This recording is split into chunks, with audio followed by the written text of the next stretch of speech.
Apa kabar warga kerajaan? Tetap diberkati Tuhan. Ini yang saya khawatirkan ketika kita mengangkat tema tentang berbuah. Orang kemudian bicara tentang bagaimana dia menjadi Kristen yang berbuah banyak.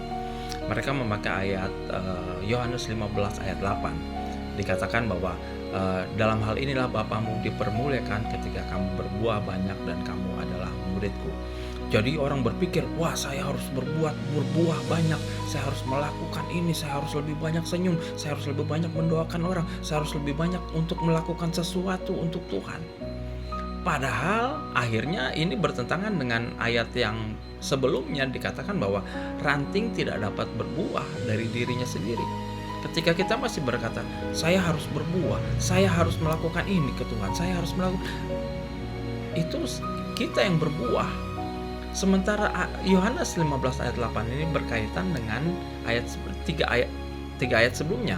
Yohanes 15 ayat 5 dikatakan gini, engkau di dalam aku di dalam engkau, ia berbuah banyak. Artinya berbuah banyak itu tidak bicara tentang jumlah. Karena Tuhan tidak amazed, tidak merasa hebat dengan jumlah.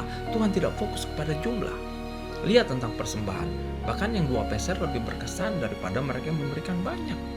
Jadi Tuhan tidak pernah berfokus kepada jumlah. Jadi ketika dikatakan berbuah banyak itu tidak bicara tentang jumlah, harus lebih banyak dari yang lain. Enggak. Tapi itu bicara tentang kedalaman, bahwa Allah di dalam kita dan kita di dalam Allah. Kita berbuah banyak.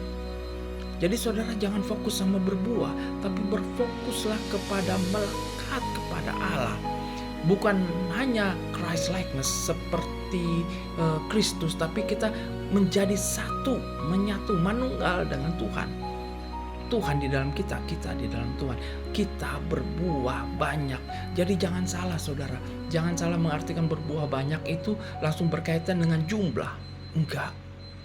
Tuhan bicara tentang kedalaman di sana. Mari lebih dalam. Mari lebih melekat kepada pokok anggur supaya kita berbuah banyak. Saudara, karena itu yang diperlukan. Biarlah Kristus memancar dari kehidupan kita. Kita menjadi cerminan Kristus supaya orang dapat melihat bahwa Kristus hidup di dalam kita. Itu berbuah. Tuhan memberkati warga kerajaan. Shalom.